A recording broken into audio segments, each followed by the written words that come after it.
Ang SOP na napunta sa inyo is worth 2.25 billion pesos since 2022. This is my last question, Mr. Chair, and gusto ko ma-take advantage po yung presence ni former Secretary Bonoan na nandito. Secretary Bonoan, nabasa niyo na po itong affidavit ni Yusek Bernardo? No, Your Honor, I have not.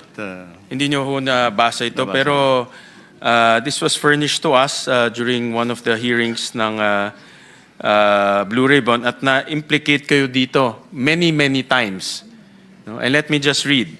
On page 18, sometime in 2022, Secretary Bonoan directed me to submit a list of projects for possible inclusion in the NEP for fiscal year 2023 worth around 450 million. And in the same page, Engineer Alcantara gave 10% of the value of the projects. In page 19,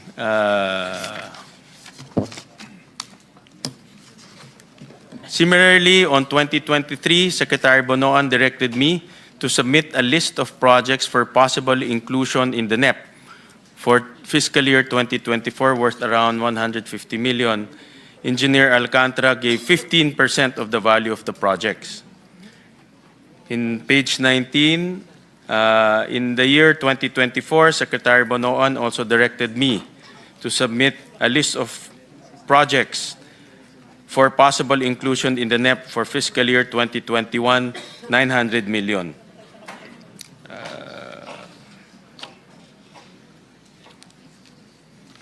Tapos, in page 20,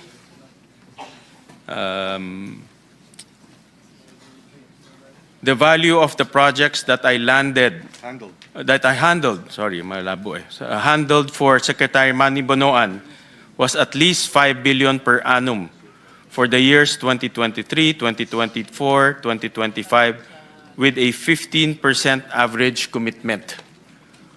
Of this 15% average commitment, Secretary Manny Bonoan, 75% usually would give me 25% of the commitment, with the rest of the commitment shared between him and Secretary Cathy Cabral.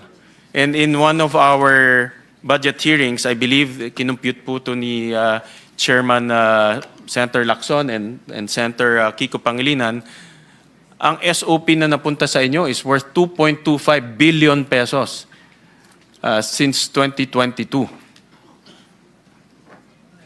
Well, Ano po ang masasabi niyo ho dyan? I think, Your Honor, I think this is something. Well, I think I issued a denial on this at one point in time when I learned about.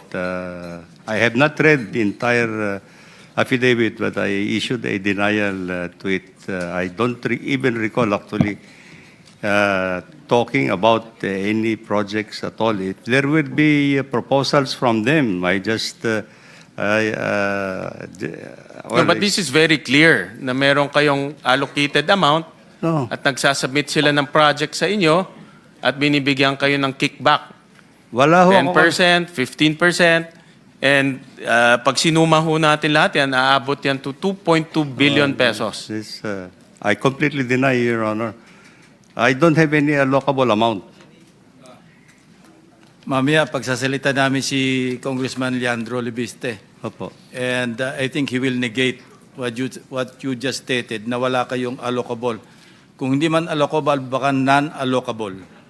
Pero meron. Anyway, sige. Well, Mr. Chairman, whether allocable, non-allocable, nakakuha kayo ng kickback.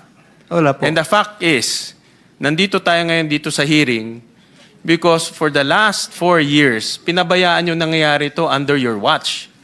You're the secretary of the 3 years, Your DPWH. Honor. O 3 years, 2 years, 3 years. Secretary kayo ng DPWH.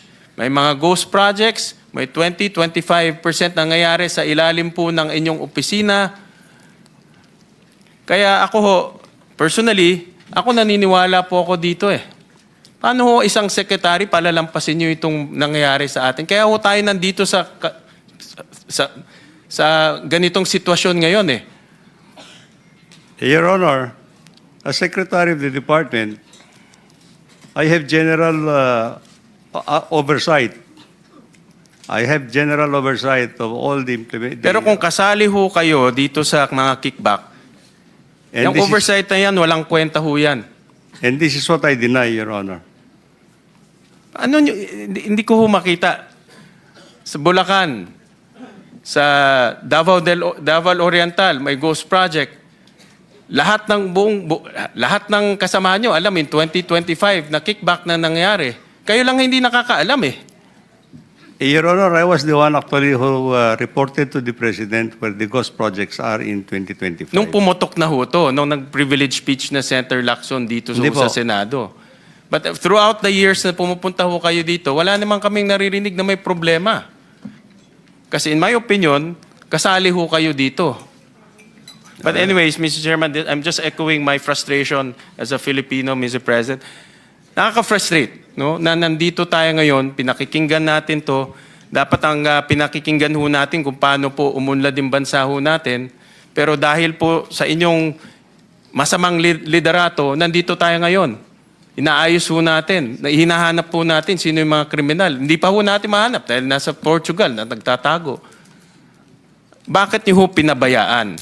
Yun ang aking sentimento. But wag na ho kayong sumagot. I don't expect you to admit that, but I'm just airing out my frustration, Mr. Chairman. Thank you. Maraming salamat po. I just want to take exception kasi sinabi nyo, ang trabaho nyo as DPWH Secretary, oversight. I cannot accept that because hands-on kayo, secretary kayo. I cannot imagine Secretary Dizon exercising oversight function over his own department. So kindly correct that because that is not correct. Your Honor, what I'm saying is actually as secretary, I exercise overall supervision, authority, Not oversight. and oversight. Because I also Sabi rely nyo on kanina, my people. ini-impress nyo, oversight lang kayo. But I Mr. also Chairman, rely- as Secretary, you exercise control. I Control. You have control over the department. Yes, Your All the Honor. way to the last janitor. Yes, Your Honor, but I also rely on my people under me to cooperate, to do the job that Secretary, they're 3 supposed years, to do. 365 days, nandoon kayo. Wala kayo naririnig 25%, 20%. Eh kami naririnig na ho namin yung pumuputok na ho siya. Anyways, again, I'm just airing out my frustration as a Filipino. Talagang, alam niyo ho, the chairman talagang frustrated rin. Kasama ko yung mga ibang mga kababayan natin. Napakasama ng loob sa mga nangyayari. At imagine nyo ito, nangyari ito sa ilalim po ng liderato ho ninyo. No? Tinuturo nyo mga subalterns ninyo, mga subordinates. Are you thinking ahead? You're planning to invoke the Arias Doctrine? Mabuti nandito yung DOJ. Mukhang anticipate nyo na kung ano yung defense ni Secretary Bernardo, Secretary Bonoan. Mag-i-invoke yan ng Arias Doctrine. Your Honor, what I'm just trying to say is actually, in the hierarchy of the department, of course, I exercise overall supervision, no?